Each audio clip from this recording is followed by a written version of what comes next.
Welcome back again. This is Fox. Today we're going to be looking over this steel factory, the first steel factory that I made in this playthrough. Now, the inputs for this, it's very straightforward. I've got 240 coal coming from this truck station over here, bringing it to here. I've got 240 iron. I honestly can't remember where the iron is coming from. I can't remember, but it's nevertheless it's coming to this factory. That is a Mark II miner on a normal node, pumping out 270 a minute because I only had access to Mark III belts when I made this. This could actually be upgraded now, but I don't think it'll need to be. This is supplying me everything I need to complete phase 3 totally in regards to steel beams, steel pipes, and encased industrial beams. If you want to copy this exactly, you are going to need one alternate recipe, and that is the solid steel ingot. This enables me to use 240 input of each iron and coal to run 6 foundries instead of 270. The base recipe uses 270 to run 6 foundries, and you get a lot less output. It's a really, really useful alt recipe that I would recommend you spending some time getting before you build a substantial steel factory like this. It just makes everything so much easier. The reason I only wanted to use 240 input instead of 270 is I wanted some coal left over to run these fuel stations. So 240 coal, 240 iron going to the top. That leaves 30 coal left, which is being fed off. You can see this little belt here.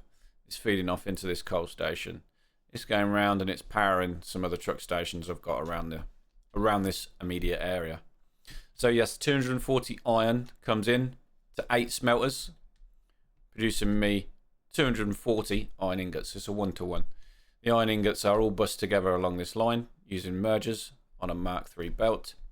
They then go up into this manifold and they are all feeding individually into the foundries along this line. The coke comes up this shaft as well, and it's been fed in the opposite direction on the lower level. So these 6 foundries are all receiving 40 iron a minute, 40 coal a minute, and they're making me 60 steel ingots each. I did overflow some of the iron ingots into this constructor to make some iron plates.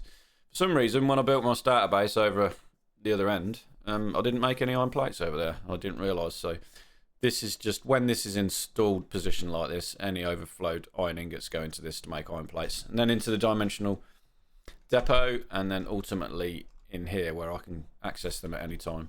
But those are not calculated in the numbers. So 8 times 3 is 240 iron ingots, 240 coal into these steel foundries. We're making 360 steel ingots a minute. 6 times 6, 60 times 6. It's then just a matter of splitting them off in the constructors, making steel beams and steel pipes. So these first 2 foundries are split 2 ways, 60 going 30 and 30 to make steel pipes. Same again, 30, 30 to make steel pipes. So we're making 80 steel pipes a minute here. Now these are just going straight into a bin and then into the dimensional depot, where they can be accessed here at any time when I'm building. Because steel pipes are used to make quite a lot of things when you are actually building. Then we needed steel beams. I have the other 60, 120, 180, 240. These are being bussed together, brought around here, set in a manifold. So each one of these is receiving 60 steel ingots and making me 15 beams a minute. So this run in total is making 60 steel beams a minute. Now, 36 of them a minute. I needed to make 12 encased industrial beams a minute. I have overclocked this to 200%. The base recipe, I was running out of these. I am making some of these somewhere else as well. One thing I would recommend is make at least 12 encased industrial beams a minute. If you can double this and have a setup twice the size of this, when you're working through phase 3, it will help a lot. So yeah, 60 steel beams, 34 of them going in here, 36 of them going in here. That means 24 of them, when it gets to the other end, are being overflowed into this box. So all I've done is I've backed up the line. I've got the line, everything's flowing this way. I think.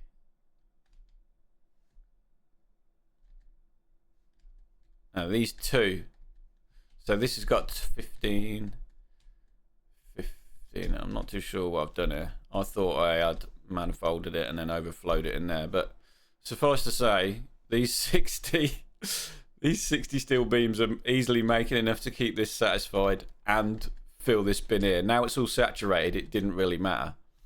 I should have flowed it all this way and then overflowed the rest. Let's modify this now, just in case we ever come unstuck. I must have had a bit of a senior moment there when I was doing this. So what we really want to do is merge all of them this way, so that the encased industrial beams have priority, because they're the ones that are producing at a slower rate. So the faster they back up, the better. So if we merge all 60 of these this way,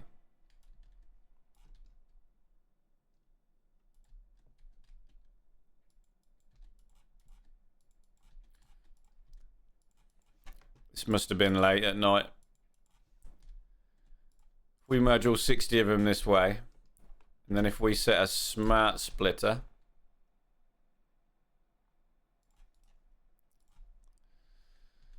to say that we want the center to have priority, so we'll leave that on any, and we want the left to be overflow. So when this machine fills up, which it will do because we're producing way more than what it needs,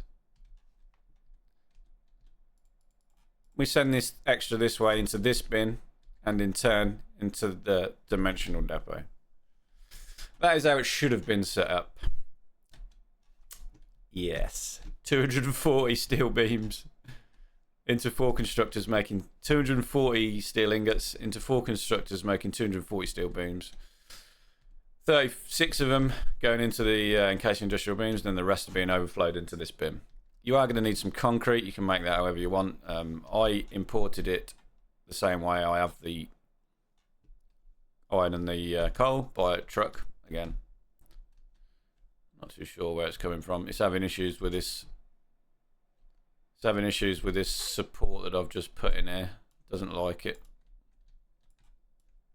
I'll have to support that a different way. So yeah, this truck is moving on over here, picking up the limestone, bringing it back.